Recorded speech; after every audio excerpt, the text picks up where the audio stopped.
Good afternoon, everyone, and thank you for joining us here for an edition of our 10 Weather Impact Show. I'm meteorologist Aaron White. And I'm Breana Albizu. Really exciting to be with you Happy here Friday. again. Happy Friday to you. We made it to the end of the week. I'm so excited for the weekend here. Yeah. And good weather's coming for us, too. Yeah, it's going to be a perfect weekend. We are talking about the last weekend of September already. And it's fall already. It's fall already. Normally we'd be talking about some cooler temperatures, but this weekend it's going to be on the warm side. We got the sunshine in the forecast, and even today, this afternoon, we got the sun shining out there. Temperatures are getting up into the 70s after a little bit of a dicey start. Yeah. A little bit of fog out there earlier rain. today.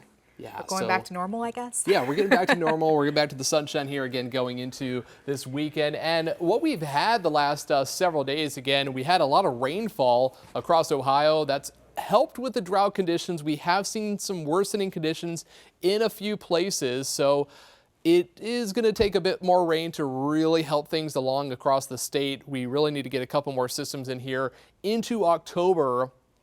And we will at least have the chance for a little bit of rainfall going into next week on Tuesday or Wednesday. We'll have to watch for that. I'll talk more about that here in just a moment. But the drought conditions are impacting a large part of not just the state of Ohio, but really a large part of the region. Now, as we go through later this evening, if you're heading out for some high school football games, temperatures are going to be quite nice.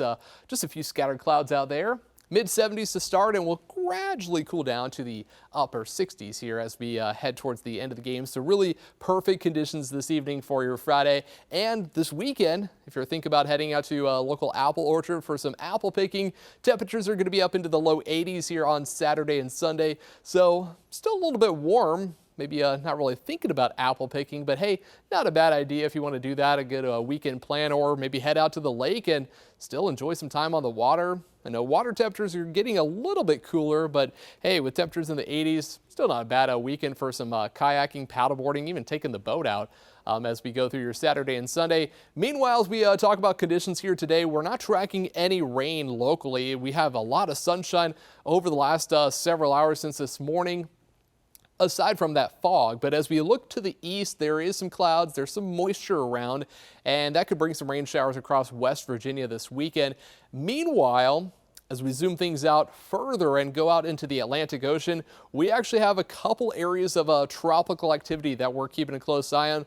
One of them is now a hurricane. This is Hurricane Umberto. That is a Category 1 storm. It became a hurricane last night, Category 1 storm.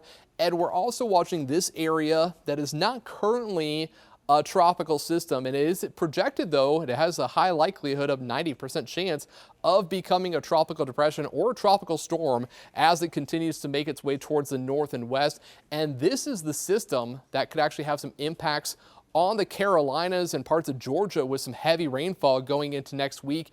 And it's also has the chance of bringing some moisture even closer to us as we go into the middle of next week. Meanwhile, Umberto, that is a Category 1 hurricane. It is projected to become a major hurricane over the next several days. Could bring some impacts closer to Bermuda.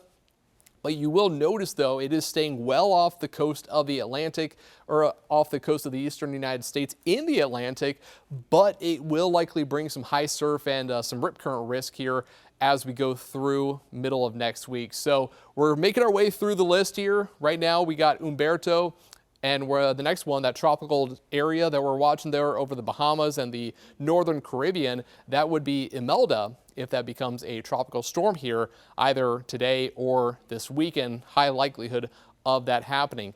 Meanwhile, back here at home, not a lot happening. We got the sunshine. We had some fog this morning. That has cleared out, and now we're just tracking the sunshine and a few scattered clouds out there here today. And we'll see that continue. More sunshine in the forecast tomorrow and on Sunday. But mostly clear skies are in the forecast here tonight, 57 for a low. And then our forecast again for today, partly cloudy skies, and we'll see a high right around 77 here this afternoon. Your 7-day forecast showing low 80s here for Saturday and Sunday. And we will keep those low 80s in the forecast here as we go through next week. We had that weather impact alert here this morning for the fog. That has cleared out, so nothing to worry about here for the rest of today, or really through that extended forecast. Tuesday, Wednesday, though, 80 degrees. We'll have to watch that system there in the Atlantic. If it could bring some moisture, it would bring our next best chance for rain. Right now, keeping it at 20% chance and partly cloudy here on Tuesday and Wednesday.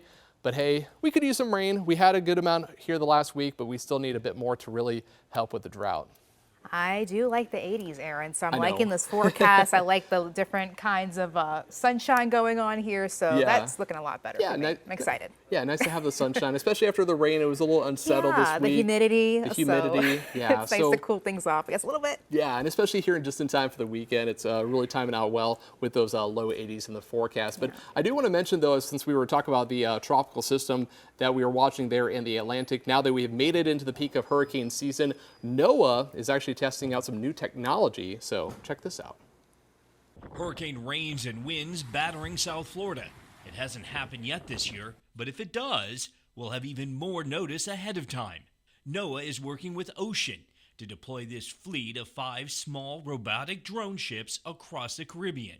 So they're each 100 miles apart, and they're kind of acting as a barrier so that as a hurricane comes in and potentially threatens the United States, these sea stars can hopefully collect live data on the hurricane as it's coming in. Unlike old-fashioned stationary buoys, these high-tech drone boats called sea stars can motor directly into the eye of the storm. They've all got their propellers on right now to give them basically the ability to sprint as fast as possible towards the oncoming weather event. For decades, Hurricane Hunter planes have flown into the storms, sending back critical data.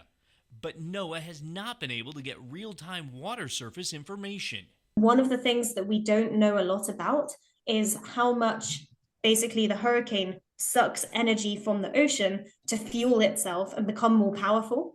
The first real-world test just happened.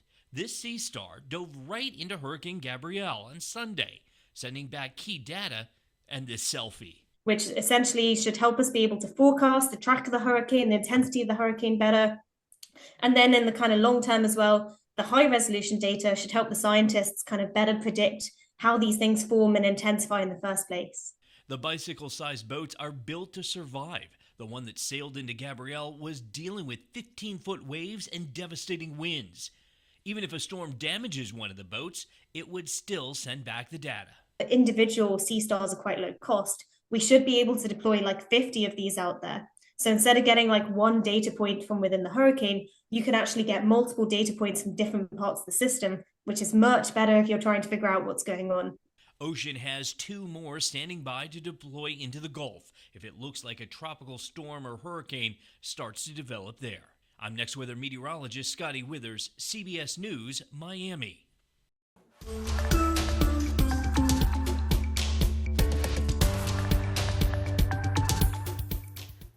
Well, now to some news about our environment. You could soon be able to track soot pollution in your own neighborhood and determine where it's coming from. The system, called Climate Trace, uses artificial intelligence and satellite technology to track the source and plume of tiny particles of pollution.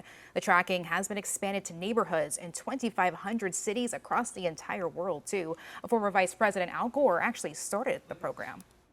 If your child has asthma or a member of your family has difficulty breathing for other reasons, you can see exactly where it's coming from. Now, the system finds New York City ranks in the top 5 of the most people exposed to soot pollution. Studies show particle pollution kills millions of people worldwide.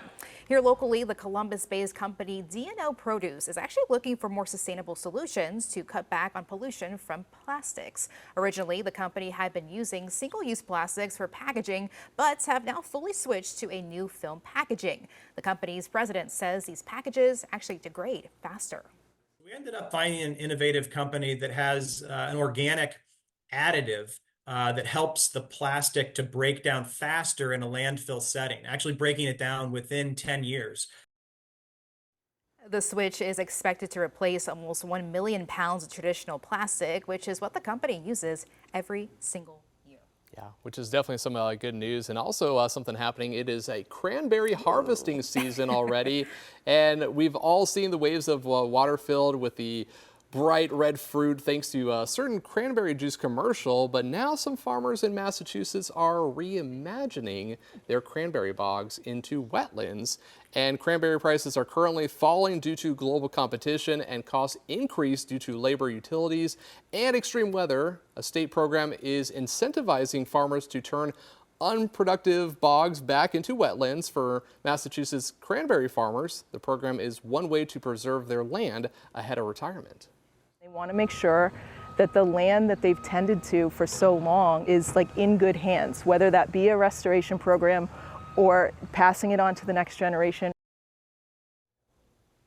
And many of the cranberry farms are in Massachusetts. They were actually built on wetlands, so the program helps to restore the bogs and let Mother Nature take it from there. Well, from farming to data centers, Central Ohio is quickly becoming one of the nation's biggest hubs for these massive projects. Despite this boom to our economy across the country, these centers are actually creating concerns when it comes to water. Water runs through the machines to keep them cool, and data centers are usually clustered together and sometimes in places where water is often scarce, like California, Texas, and Arizona. A business sustainability company called Ceres released a study examining the effects of data centers on the area around Phoenix.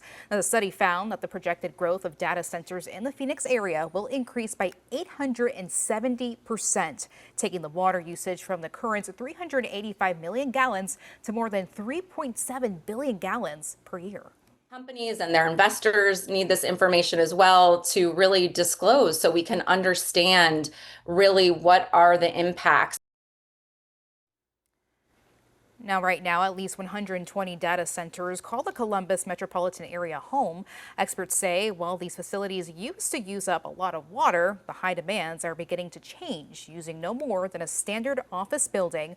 Now, according to Joe Davis, the senior vice president at JLL, which specializes in data centers, state regulators say they're monitoring both water and power demands closely to ensure growth from the data center boom doesn't come at the expense of Ohio residents.